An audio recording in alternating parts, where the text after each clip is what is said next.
चला मग माहेरी गेल्यानंतर म्हटलं चला मळ्यातून एक फेरफटका मारून यावं म्हणून गेले होतं. मस्तपैकी रानात गेल्यानंतर हिरवंगार हे शेत होतं कडवाळाचं. खरं तर ह्याच्यात कडवाळ म्हणजे तुम्हाला कळते का नाही, खरं तर ज्वारी म्हणतात, त्यालाच कडवाळ म्हणतात.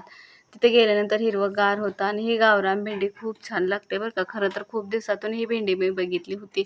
आणि मुलांचं काय असं चाललं होतं, खूप सारे उद्योग करायचे, झाडावर चढणं, चिक्कू कैऱ्या वगैरे बघणं, आंब्याची झाडं, बरीचशी झाडं आहेत त्यांच्यात इथं फळांची वगैरे, म्हणून म्हटलं चला बघून येऊया.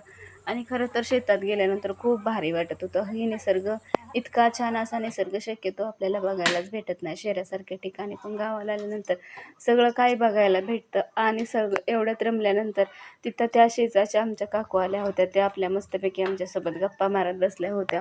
त्यांचं माझं चाललं होतं बोलणं, विचारपूस, काय चाललंय काय नाही. त्या कायमच आम्हाला विचारतात घराणा शेजारी. आणि खरं तर बिना विचारतात त्यांना गेलं का गं पुरी बिना बोलता गेल्यात असंही विचारतात. खरंच मग भारी वाटतं असं. त्या कोणीतरी आपली विचारपूस करणार असेल तर जाऊ द्या. त्यांनी ही गप्पाही वगैरे आमच्या सगळ्यांच्या मारून झाल्या.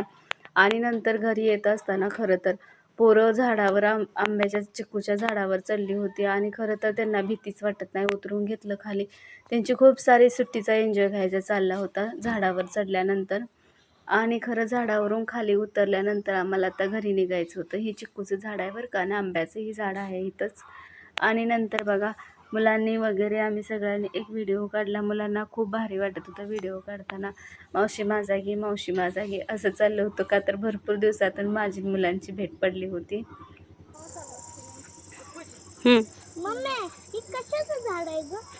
तुला माहिती नाही का? काँग्रेस. काय? हा